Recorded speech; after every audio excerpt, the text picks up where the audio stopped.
ലാലേട്ടൻ ഇത്ര നാൾ ഫ്രണ്ടിൽ നിന്ന് അഭിനയിച്ചു. ഇനി ഇതിൻ്റെ മാജിക് നമുക്കിനി കാണാൻ പറ്റും. ഇന്ന് അതിനു വേണ്ടി നമ്മൾ വെയിറ്റിംഗ് ആണ്.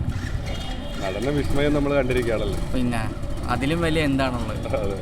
ശരിക്കും ഒരു വെല്ലുവിളിയാണ് അദ്ദേഹം സംബന്ധിച്ചത്. 3Dയിലാണല്ലോ. അതെ അതെ, എടുത്തിരിക്കുന്ന ടോപ്പിക്ക് കുറച്ച് അറിയാലോ. നമ്മൾ ആസ് ഓഫ് ഒരു ആക്ഷൻ മൂവി എടുക്കുമായിരുന്നു, പലതും എടുക്കായിരുന്നു. പക്ഷെ ഒരു ഫാൻറ്റസി മൂവിയിലോട്ടാണ് വന്നിരിക്കുന്നത്. ഒരു ചാലഞ്ചിങ് വണ്ണാണ്. ബട്ട് നമ്മൾ എന്താ പറയുക, ഫുൾ വിശ്വാസം നമ്മൾ അർപ്പിച്ചിരിക്കും. അതെ അതെ അതെ. 40 വർഷമുള്ള ആളല്ലേ, എന്തായാലും രക്ഷപ്പെടുത്തില്ലാന്ന് തോന്നുന്നു. ലാലേട്ടനല്ലേ, അറിയായിരിക്കും. അതെ, അതാ പറഞ്ഞത്. 40 വർഷം ഇൻഡസ്ട്രിയിലുള്ള ആൾക്ക് അറിയാതിരിക്കാനൊന്നും വഴിയില്ലല്ലോ. പൊളിക്കും. മേക്കിങ്ങും കാര്യങ്ങളൊക്കെ നല്ല പ്രതീക്ഷയുണ്ട്. സ്ക്രിപ്റ്റാണ് ഒരു ചെറിയ പേടി, എന്നാലും ലാലേട്ടൻ നല്ല രീതിക്ക് ഡെലിവറി ചെയ്യുന്നതാണ് വിശ്വാസം. അങ്ങനെ ഒന്നും കേട്ടിട്ടില്ല, അറിയത്തില്ല.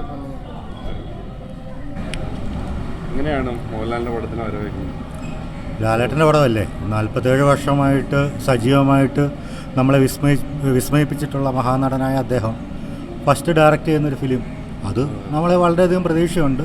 പിന്നെ എല്ലാവരും പറയുന്നത് ഫാമിലിക്ക് വേണ്ടിയുള്ള, കുട്ടികൾക്കും ഫാമിലിക്കും ഒക്കെ വേണ്ടിയുള്ള ഒരു വിഷ്വൽ ട്രീറ്റ് ആയിരിക്കും എന്നാണ് പറയുന്നത്.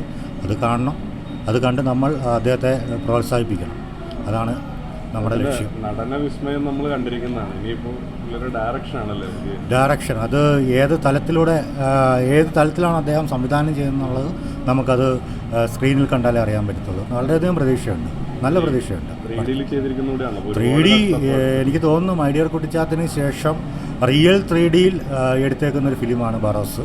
അപ്പം ഒരു 40 വർഷം ആയിട്ടുണ്ട് മൈ ഡിയർ കുട്ടിച്ചാത്തൻ എടുത്ത് അതിന് ശേഷം വരുന്നൊരു റിയൽ 3D ഫിലിമാണ്. അപ്പോൾ അത് കാണുന്ന ഒരു കാഴ്ചയുടെ ഒരു വിസ്ഫോടനം തന്നെ ആയിരിക്കും, അത് സംശയമൊന്നുമില്ല. ഷുവർ, 100%. നല്ല പ്രതീക്ഷയുണ്ട്. എന്തായാലും പടം വിജയിക്കട്ടെ. ലാലേട്ടനല്ലേ, അദ്ദേഹം ഒന്നും കാണാതെ 47 വർഷത്തെ കരിയറിൽ അദ്ദേഹം ഒന്നും കാണാതെ ഇങ്ങനൊരു സിനിമ സംവിധാനം ചെയ്യാൻ ഒരിക്കലും പിന്നെ എടുത്തു ചാടത്തില്ല. അപ്പോൾ അദ്ദേഹത്തിന് അറിയാം ഇതെങ്ങനെ ട്രീറ്റ് ചെയ്യണമെന്നുള്ളത്. അദ്ദേഹം എല്ലാത്തരം പ്രേക്ഷകരെയും തൃപ്തിപ്പെടുത്തുന്ന വളരെ മനോഹരമായൊരു സിനിമയായിരിക്കും ബറോസ് എന്നാണ് എൻ്റെ വ്യക്തിപരമായ അഭിപ്രായം.